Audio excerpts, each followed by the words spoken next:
ये हुसैन, शाहिद और फहद की कहानी है। एक छोटे से गांव खरूबा हुसैन खेल में, जहां ऊंचे पहाड़ और सरसब्ज खेत थे, 3 भाई रहते थे। इनके नाम हुसैन, शाहिद और फहद थे। हुसैन सबसे बड़ा था और वो बहुत बहादुर और मजबूत था। वो अपने कंधों पर बड़ी से बड़ी जिम्मेदारी उठा लेता था।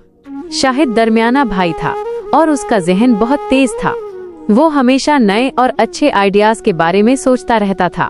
फहद सबसे छोटा था और वो बहुत मेहनती और दिल का अच्छा था। वो हर काम में सबसे आगे रहता था। उनकी माँ बाप उन्हें अपनी आंखों का तारा समझते थे। एक दफा गांव में बहुत शदीद कहत पड़ गया। खेत सूख गए और गांव वाले परेशान हो गए।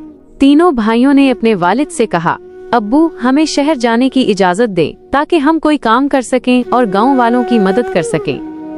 वालिद ने दिल पर पत्थर रखकर उन्हें जाने की इजाजत दे दी।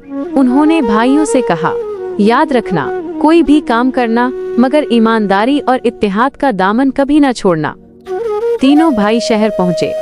हुसैन ने एक जगह मजदूरी शुरू कर दी जहां वो पत्थर उठाता था। शाहिद ने एक दुकान में नौकरी ले ली जहां वो हिसाब किताब करता था। फहद ने एक किसान के साथ खेतों में काम करना शुरू कर दिया। उन्होंने दिन रात मेहनत की। हुसैन अपनी ताकत से बहुत पैसा कमाता, शाहिद अपने तेज दिमाग से और फहद अपनी मेहनत से। वो जो भी कमाते उसका एक हिस्सा अपने घर भेजते और बाकी अपनी जेब में रख लेते। एक दिन उनका एक अमीर पड़ोसी उनसे मिलने आया। वो बहुत लालची था। उसने देखा कि तीनों भाइयों के पास बहुत पैसा जमा हो गया है।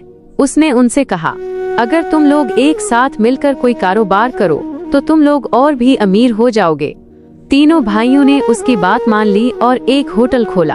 हुसैन ने होटल की देखभाल की, शाहिद ने पैसे का हिसाब किताब संभाला और फहद ने खाने का इंतजाम किया।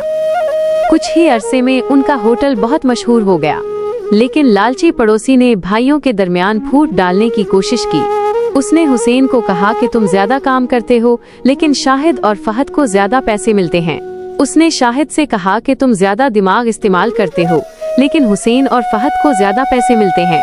और उसने फहद से कहा कि तुम ज्यादा मेहनत करते हो लेकिन हुसैन और शाहिद को ज्यादा पैसे मिलते हैं। लालची पड़ोसी की बातों में आकर तीनों भाइयों में लड़ाई हो गई। उन्होंने अपना होटल बंद कर दिया और अलग अलग हो गए।